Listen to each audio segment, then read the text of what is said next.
In 1934, as the Great Depression strangled American commerce, a small Texas operator that later became Continental Airlines launched scheduled service across the desolate Southwest, flying aircraft over routes that no one believed could ever turn a profit. The planes carried 4 passengers each across vast emptiness, navigating by railroad tracks and dead reckoning.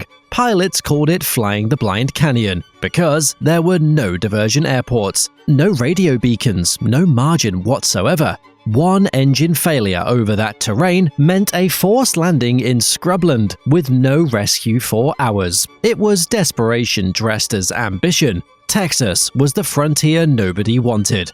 For 9 decades since, American aviation has accepted a painful truth. The glamorous money in air travel lives on the coasts. New York, Los Angeles, San Francisco, Miami, the flashy transoceanic gateways command attention and prestige. The middle of the country was always just a connection point. Geography always wins. Continental, which had a hub at Houston Intercontinental, completed its 2-year merger process with United Airlines in 2012. And United Airlines didn't abandon Houston.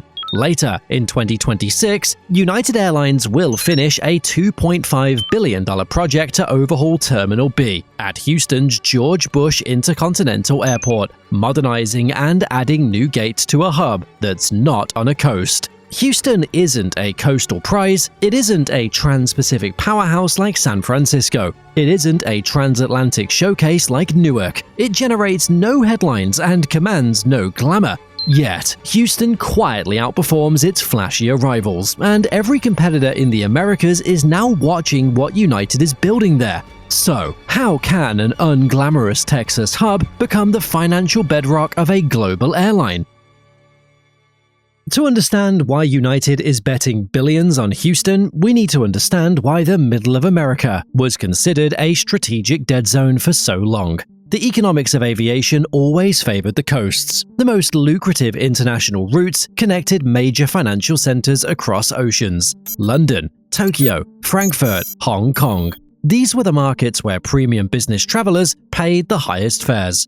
The physics were unforgiving in their own way. A hub that sits between continents commands the connecting traffic. Cities that lacked that positioning couldn't compete for the prestige routes. The trade-off seemed permanent. Airlines adapted by building their identities around coastal gateways. Delta turned Atlanta into the world's busiest airport. American anchored its Latin America empire in Miami, capturing the Caribbean and South American traffic flowing through Florida.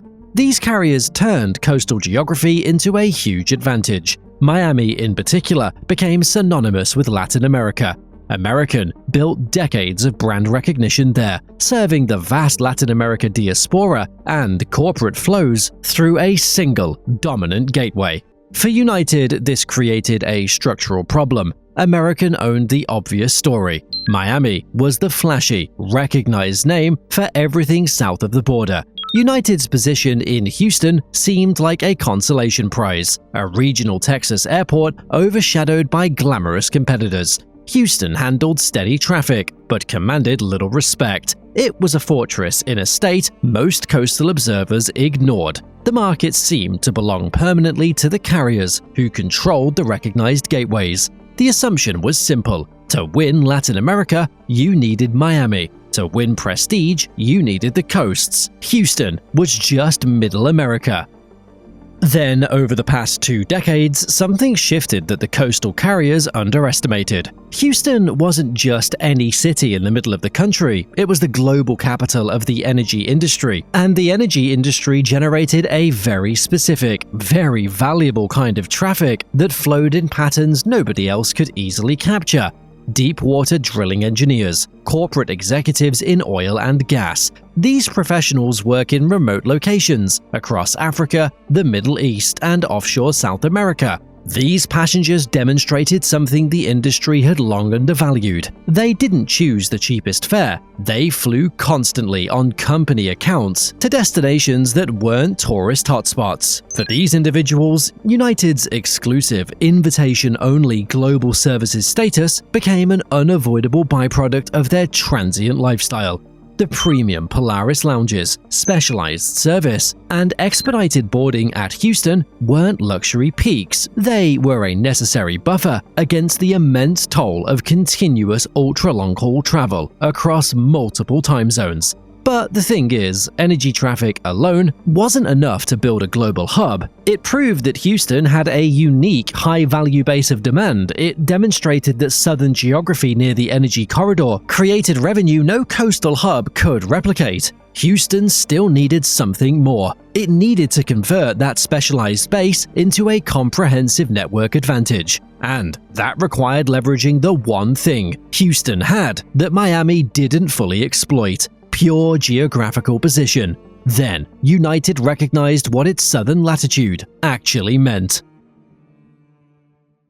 What United built in Houston represents one of the most quietly effective hub strategies in modern aviation, and it comes down to a single, overlooked advantage. Houston sits at the intersection of North America, Latin America, and global markets. Its southern position gives it a logistical edge as a conduit between the United States and Latin America that few coastal hubs can match for the breadth of the continent. Why does this matter so much? Well, it comes down to feed. You see, every international long-haul route needs domestic passengers connecting onto it to fill the seats profitably. United Express regional partners like Mesa Airlines funnel traffic from smaller cities across Mexico, Canada, and the United States into Houston. Every regional flight feeds the Latin American departures. Every Latin American arrival feeds the domestic network. By controlling both the feed and the gateway, United extends its reach across the entire hemisphere. But the advantage extends far beyond passengers, because that's only half the story. Here's what passengers never notice. Beneath their feet on every flight sits the part of the Houston operation that may matter most. United Cargo describes Houston as a vital crossroads, managing the flow of goods between continents. In 2025, IAH processed 552,588 metric tons of cargo, largely driven by international volumes and growth in shipments across multiple sectors. Consider what flows through those facilities: flowers from Ecuador, seafood from Chile, produce from Colombia, high-value pharmaceuticals and aerospace components moving in both directions. This cargo demand is generated by Houston's industrial base itself. Energy, aerospace, medical, and construction manufacturing all create inbound and outbound shipping needs that United services through every belly hold on every Latin American flight. The interplay is what creates the quiet money machine. Industrial exports, energy business travel, and cross-border families reinforce consistent demand through Houston. That consistency underpins revenue predictability in a way coastal leisure markets simply cannot. Energy companies, exporters, and trade logistics firms are quiet but powerful beneficiaries of the hub's cargo efficiency. Almost entirely unseen by passengers, those passengers overlook how cargo operations support flight frequency, connectivity, and the financial health of the entire hub. International passenger traffic through IAH reached a record of 12.4 million in 2025, up 2.5% from the prior year. These were not theoretical advantages, they were measurable outcomes. Houston demonstrated that a non-coastal hub can outperform glamorous gateways if it aligns geography, industry, and cargo into a single coordinated machine. You need to consider the mathematics of United's broader network in 2026. The airline is navigating severe federal capacity constraints at all its other major hubs. O'Hare faces FAA-imposed caps. Newark has been hammered by air traffic control restrictions. These constraints throttle growth at the flashy coastal hubs, precisely where United would otherwise expand. More flashy means more revenue, but the regulators won't permit them at the congested gateways. Airlines typically optimize for their largest, most prestigious markets, but United's Houston logic is strategic rather than purely operational. You see, Houston isn't constrained by federal limits. It offers United room to grow operations and seat capacity without regulatory friction. While competitors choke on capacity caps at their coastal showcases, United could pour growth into Houston. The $2.5 billion Terminal B overhaul adds new gates, combined with expansion at Washington Dulles. United is adding dozens of new gates across these two hubs in 2026. The expanded gate capacity enables larger connection brinks, more simultaneous aircraft deployments, and greater resilience against disruptions. It allows United to absorb the up to 146 new aircraft deliveries it expects in the last 9 months of 2026. The new Boeing 737 MAX 10s and fresh 787 widebodies that its United next growth strategy depends on. The scarcity of unconstrained hubs is precisely what makes Houston so valuable. When every flashy rival is capped, the hub in Texas becomes the only place United can grow freely. Houston doesn't generate the prestige headlines, it generates the structural flexibility that the prestige hubs cannot. The strategy shows up directly in the numbers, and the gap is staggering. In 2025, United reported $59.1 billion in total revenue and $3.4 billion in net income. American Airlines generated comparable revenue of $54.6 billion, but yielded a meager $111 million in net income. Let that sink in. Roughly similar revenue, but United earned more than 30 times the profit. United has definitively separated from Americans' tier of weak financial performance. Delta remains the industry profitability leader, with $5 billion in net income in 2025, driven by premium branding and massive credit card revenues. But United is rapidly closing the margin canyon with Delta by leveraging the structural advantages of hubs like Houston. United's premiumization strategy compounds the effect. The airline captured the post-pandemic surge in premium travel, growing premium seat revenue at twice the rate of traditional economy before the conflict in Iran. For 2026, United targeted aggressive earnings per share guidance between $12 and $14. The energy executives flying global services, the cargo flowing through Houston, the unconstrained gates. They establish the financial position that supports everything else United wants to build globally.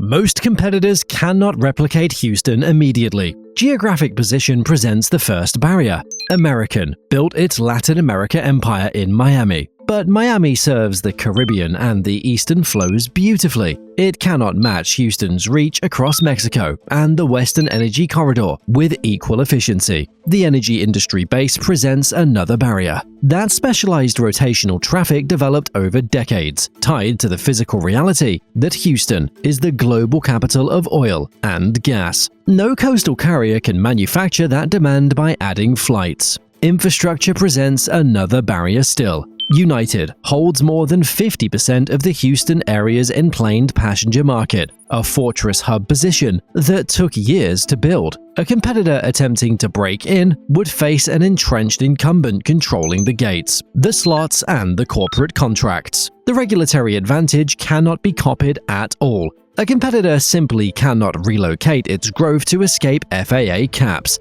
The constrained hubs are constrained for everyone. Houston's freedom is specific to United's network geometry. United's re-engagement with the region signals the trajectory. The airline plans to resume daily nonstop service between Houston and Caracas on August 11, 2026, returning to Venezuela after a 9-year hiatus. That route, operated by a Boeing 737 MAX 8 as Flight UA-1046, departs late at night to arrive in Caracas early the next morning. It blends reconnection for the Venezuelan diaspora with hard corporate economics, ferrying oil sector workers as the US and Venezuela work to expand production. United is also launching tri-weekly United Express service from Houston to Tuxtla Gutierrez in Chiapas, Mexico, starting October 28, 2026, bringing its Mexico network to that 25th destination. These moves matter beyond their size. A hub that quietly adds the right routes doesn't scale volume alone. It scales influence over an entire region's competitive balance. Houston doesn't replace the coastal model. San Francisco will continue serving the Pacific. Newark will continue serving the Atlantic. The flashy gateways aren't going to disappear, and American's Miami operation isn't going to collapse. But Houston creates something new, a demonstration that for an entire hemisphere of traffic, the alignment of geography, industry, and infrastructure carries value worth more than prestige. A major catalyst is already here. Houston is an official host city for the 2026 FIFA World Cup, and the flood of international sports tourism will test the limits of the expanded network. One hub, 100 daily Latin American flights, 120 acres of cargo facilities, and proof that sometimes the most significant advantages in aviation don't require coastal glamour or transoceanic prestige. Sometimes they require geography, industry alignment, and the willingness to bet that quiet efficiency matters more than headlines.